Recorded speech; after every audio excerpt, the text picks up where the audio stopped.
Oke ya, jadi di sini gue mau share ya, kenapa sebenarnya kita itu susah maju gitu. Menurut pandangan gue sendiri ya, sebenarnya itu ada 3 faktor yang sangat-sangat krusial gitu. Yang pertama itu adalah pertemanan atau lingkungan. Ya. Yang kedua itu adalah doktrin dari orang tua yang salah dari zaman dulu ya. Milenial ini ya membawakan ajarannya salah ke anaknya gitu, karena kita nggak hidup di zaman dulu. Dan yang ketiga adalah agama gitu. Lu mau marah sama gue terserah gitu, ya kan? Tapi di sini gue mau ngomongin tentang fakta yang sedang terjadi gitu. Apa sih ya? Yang pertama gitu, dari circle pertemanan gitu ya. Kita tahu sendiri ya. Sebenarnya kalian mungkin yang nonton video gua atau kalian yang sering ya rutin cari YouTube yang bermanfaat itu benar-benar pengen berubah itu, dalam hatinya itu pengen berubah. Oke, gue pengen sukses, gue pengen gimana caranya sih bisnis, gue pengen gimana sih caranya trading, gimana sih caranya investasi itu. Jadi investor itu gimana caranya. Tapi ya ketika lu sedang ibaratnya belajar terus lu sama orang teman-teman lu itu, circle lu itu yang nggak penting itu berusaha ibaratnya ngejatuhin mimpi lu gitu. Realistis aja lah bro gitu. Itu menurut gua kata-kata realistis itu juga nggak ini menurut gua nggak kredibel yang harus diucapkan gitu. Ketika lu pengen bener-bener pengen sukses ya, lu nggak usah pakai kata-kata yang realistis gitu. Banyak orang gini, wah kita kan punyanya cuman ini gitu, kita realistis aja gitu, kita nggak kayak dia kok, dia kan anak orang kayak. Jawabannya itu salah gitu. Cara berpikir lu itu nggak seperti itu. Buat untuk jadi sukses ini harus ada perjalanan yang nggak realistis. Kenapa lu berpikir buat realistis? Ini biasanya dari teman-teman gitu. Lu mungkin sekarang nggak punya apa-apa ya, tapi lu berpikir gitu, oke, gue suatu saat gue pengen ibaratnya beli Lambo lah, gue suatu saat ibaratnya pengen punya rumah di sini, gue suatu saat pengen jadi investor ya, pengen punya bisnis ini gede banget mimpi lu gitu. Tapi teman lu itu wah realistis aja lah gitu, kita kan kayak gini gitu, gaji cuma 3 juta 4 juta gitu. Gue kasih tahu ya teman-teman itu ya hapus aja gitu, nggak penting gitu. Sebelum lu kenal dia aja lu masih hidup, ngapain lu kayak berat banget, wah gue kalau nggak ada dia gue mati kayaknya. Enggak gitu. Lu kata aja teman-teman yang kayak gitu, hidup lu jauh lebih penting gitu. Gue kasih tahu, berarti kalau lu berpikir wah jadi seperti kayak dia itu nggak realistis lah, gue mikir yang realistis aja, berarti hidup lu itu yang sekarang ini ya nganggap orang sukses itu kan nggak realistis. Berarti kan ketika lu berpikir bahwa oke, gue berpikir yang realistis aja gitu. Untuk menjadi yang benar-benar sukses nih, lu berarti harus berpikir yang nggak realistis, karena orang sukses di otak lu itu pasti nggak realistis gitu. Ketika lu berpikir yang nggak realistis, teman lu itu ngomong wah realistis aja ya gitu. Jadi buat beneran jadi sukses itu butuh yang namanya nggak realistis memang gitu. Yang kedua itu ketika lu pengen, contoh lah ya, lu ketika lagi kerja ibaratnya pulang kerja terus lu pengen belajar gitu, ngeluangin waktu mungkin setengah jam atau 1 jam buat belajar, ngelihat yang tadinya lu scroll TikTok coba diubah jadi scroll berita brumbrek gitu. Itu kan suatu perubahan gitu. Tapi teman lu itu yang benar-benar ibaratnya udah rusak dan nggak mau maju, itu pasti telepon lu gitu, ayo ngopi, ayo nongkrong gitu. Itu benar-benar menghambat perjalanan lu sebenarnya, dan itu harus di-cut gitu. Emang ya selalu ngomongin ya, buat jadi sukses ke depannya itu harus banyakin pertemanan, harus banyakin circle, harus banyakin yang namanya relasi. Tapi lu harus pilih juga gitu, mana yang bangsat nih, mana yang benar-benar pengen sejalan sama lu gitu. Jangan semuanya diambil gitu. Mungkin semuanya diambil, ada yang baik ada yang enggak, tapi yang enggak ini efeknya ini bisa compounding ibaratnya ke sifat lu ibaratnya. Daripada lu belajar mending kita ngelihat dangdut aja, daripada lu belajar mending kita jalan-jalan aja muter gitu.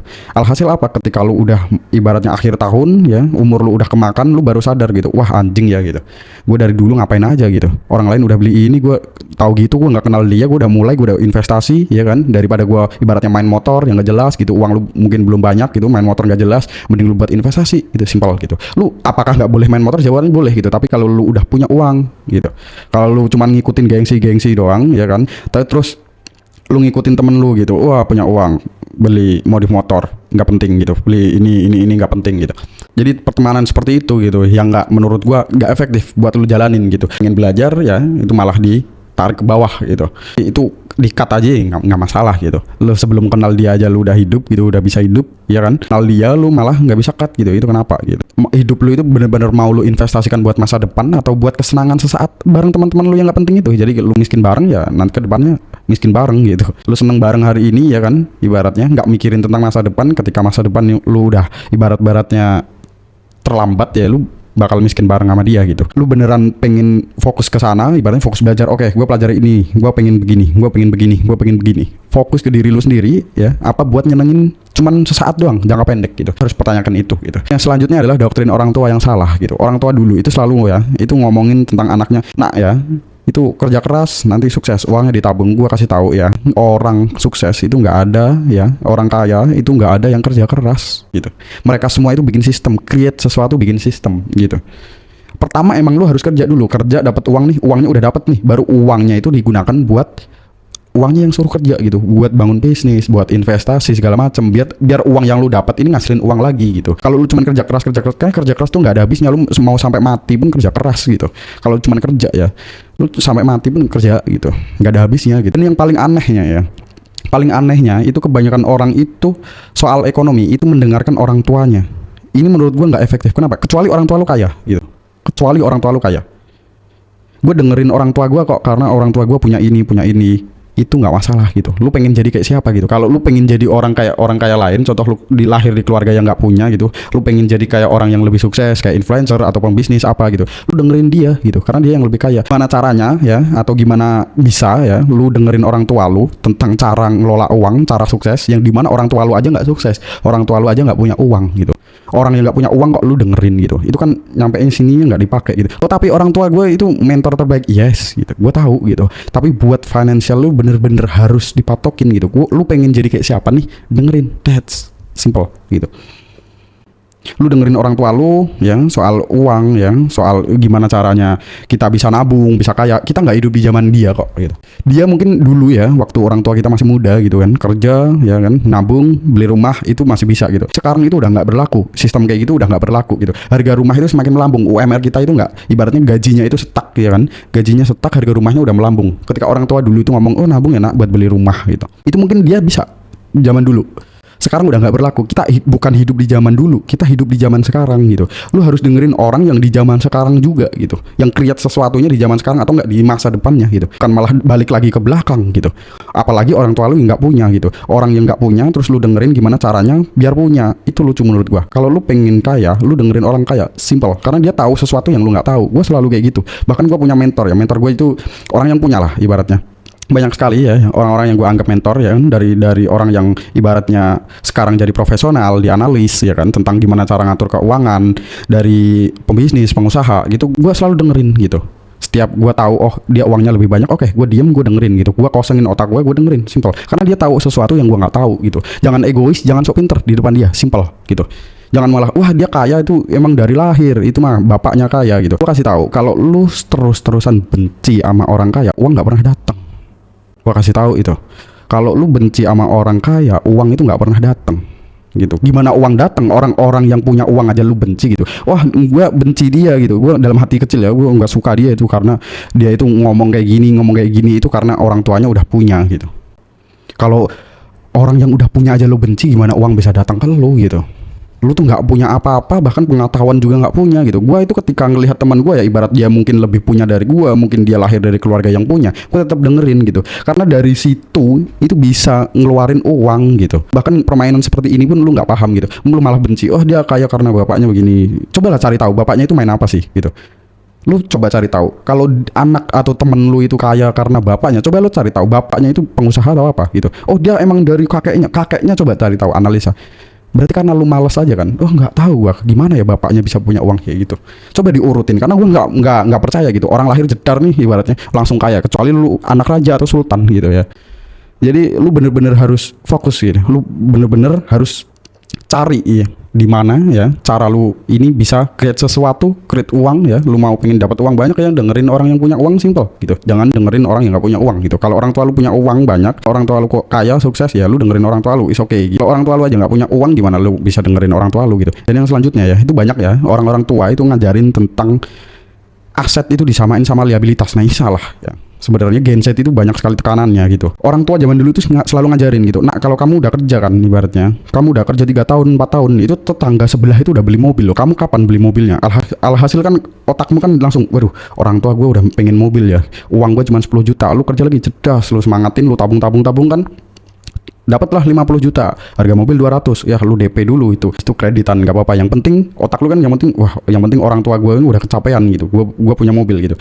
Itu aset atau liabilitas? Itu kan liabilitas. Nah ini yang salah sebenarnya bukan lu, tapi orang tua lu gitu. Selalu ngajarin buat beli liabilitas gitu. Oh beli, tapi kan orang tua gue ngajarin buat beli rumah bang, buat beli tanah gitu. Gue kasih tahu tanah itu bukan milik lu, itu milik pemerintah gitu. Rumah itu juga bukan milik lu, itu milik pemerintah gitu. Oh rumah kan aset, sama aja, bukan liabilitas. Tanah kan aset, bukan liabilitas. Gue kasih tahu itu bukan aset. Rumah itu bukan aset. Ajaran orang-orang zaman dulu yang salah nih, rumah sama dengan aset itu salah. Gue kasih tahu, rumah itu bukan aset. ya. Tanah itu juga bukan aset. Rumah itu bisa dikatakan aset kalau bisa ngasilin cash flow. Contoh lah ya, ini gue kasih tahu kenapa orang-orang atau bilioner luar negeri itu bisa ngasilin atau create uang yang sangat banyak sekali dari real estate. Bahkan banyak sekali orang-orang atau bilioner ya dari real estate. Caranya itu gimana? Contoh, lu beli rumah harga 1 M ya, harga 1 M itu lu bisa disewain per tahun gitu. Contoh lah, sewaan per tahun 200 juta atau 20%-nya dari harga itu gitu. 200 juta ya kan. Lu dapat cash flow tuh 200 juta, rumah lu nggak hilang. Rumah lu cuma disewa orang 1 tahun. Ya kan, lu dapat 200 juta. 200 juta itu dipecah 100 juta ya kan. 100 juta ini buat lu mungkin tinggal, atau lu mungkin tinggal ibaratnya sewa rumah lagi. Nah, masih sisa 100 juta nih. 100 juta ini 50 juta nih buat dana cadangan. Buat apa? Buat kalau rumah lu itu atapnya jebol. Karena orang beli rumah itu dapatnya apa? Cuman atapnya jebol doang gitu. Buat dapatnya apa? Cuman temboknya kroak-kroak doang gitu. Dan 50 juta ini bisa lu buat investasi gitu. Lu dapat cash flow per tahun dari situ gitu. Itu baru dikatakan aset. Oh, tapi kan harga tanahnya juga naik. Itu bukan harga tanahnya yang naik, tapi inflasinya gitu. Lu harus pelajari ini dong gitu. Jadi didikan milenial ini benar-benar sangat kejam, masuk ke otak-otak orang zaman sekarang ya, yang dimana udah nggak berlaku itu sebenarnya gitu. Lu harus benar-benar create sesuatu, cari ya, apakah ini benar atau salah gitu. Bahkan orang yang nggak punya uang pun ya, banyak ya orang-orang tua itu sosokan ngajarin, oh gimana caranya dapetin uang. Gini ya nak, nanti kamu kerja di sini, nanti ini ditabung, ini dibeliin ini. Tapi orang tua lu sendiri nggak punya uang gitu. Itu aneh kan? Iya, itu ajaib gitu. Dan yang terakhir ya, itu adalah agama ya. Di sini gua mau kritik sedikit ya. Agama itu salah nggak? Jawabannya enggak gitu. Gua juga pelajari ya. Gua bukan ateis di sini ya. Gua orang beragama gitu. Gua juga pelajari agama satu persatu gitu. Agama itu menurut gua ya 95% itu kedamaian. Ya, 95% itu kedamaian, cuman 5% aja yang rules gitu. Tapi gua kenapa yang ngelihat ya, banyak orang yang ngajarin tentang agama, ini yang ngajarin ya, yang ngajarin bukan agamanya bener nggak? Jawabannya bener, semua agama bener gitu, ngajarin tentang kedamaian. Tapi yang ngajarin di zaman sekarang ini banyak sekali yang rusak. Yang ngajarin bukan agamanya, yang ngajarin itu banyak sekali yang rusak gitu. Seakan-akan didikan zaman dulu nih yang dibawa ke Gen Z sekarang itu agamanya itu udah makin kayak semuanya itu dikasih rules gitu, aturan semuanya gitu. Jadi apa? Orang-orang zaman sekarang itu merasa terkekang gitu. Oh, kamu nggak boleh ini ya, nggak boleh riba, investasi ini judi, ini riba ini kamu nggak boleh, nanti dosa. Itu diajarin kayak gitu. Padahal orang tua lu bahkan nggak tahu gimana cara investasi, gimana cara uang ini bekerja gitu. Oh, kamu jangan ini ya nak ya, jangan nggak ngasih uang ke orang tua ya, nanti dosa loh. Kamu harus, ibaratnya kamu udah kerja, kamu harus ngasih uang ke orang tua gitu. Gua kasih tahu ya, bahkan ya nggak semua orang tua itu pantas jadi orang tua gitu. Jadi kalau lu semisal nantinya kedepannya udah nikah ya kan, pastiin ya jangan nyusahin anak lu, karena anak itu nggak minta buat dilahirin, tapi orang tua yang minta anak gitu. Jadi lu bener-bener kalau lu punya anak ya, lu yang hutang sama anak lu gitu. Jangan jadiin anak itu sebagai dana cadangan atau investasi gitu. Anak itu bukan tabungan, gue kasih tahu gitu. Jadi banyak orang tua itu selalu ngomong kayak gitu. Anaknya ini baru lulus nih, ya kan? Anaknya baru lulus sekolah, ya kan? Kerja, dia baru setahun belum ada bahkan. Terus uangnya harus dibagi. Ya, kamu gaji berapa nak? Transfer mama ya 1 juta, kalau nggak 500.000 buat makan di kampung gitu. Kalau kamu nggak transfer, wah kamu anak yang durhaka, kamu dosa nanti ke depannya. Anak itu dari kecil itu udah diajarin buat diancam terus gitu. Jadi kalau kamu masih miskin ya jangan ngentot, jangan punya anak simple, itu malah nyusahin gitu. Nah, caranya anak lu bisa sukses gitu, kalau semua gajinya aja dipretelin buat orang tuanya gitu. Jadi kalau lu punya utang, lu punya tanggungan, selesain dulu utang lu gitu. Ya kan? Lu udah punya anak nih, tapi anak lu udah kerja, lu punya utang, ya selesain dulu masalah lu gitu. Anak lu itu coba dibiarin dulu 10 tahun atau 5 tahun gitu. Dia bisa sukses apa enggak gitu. Anak itu sebenarnya enggak usah diomongin, oh lu harus kayak gini ya, lu harus kayak gini. Mereka itu udah bisa berpikir sendiri loh sebenarnya. Tapi ketika mereka dikekang benar-benar mereka hancur gitu. Yang pertama, ini sebenarnya aturan ya atau budaya ya yang dimasukin ya ke dalam agama. Ini sebenarnya salah menurut gua. Terus ada juga yang ngajarin gitu, wah nak kalau kamu punya uang nanti kamu sodakoh ya, ibaratnya bagi-bagi ya uangnya. Nanti kalau kamu nggak dibagi-bagi uangnya, kamu nggak masuk surga loh. Kalau kamu dibagi-bagi ntar kamu masuk surga loh. Jaminannya itu adalah imbal hasil di belakangnya gitu.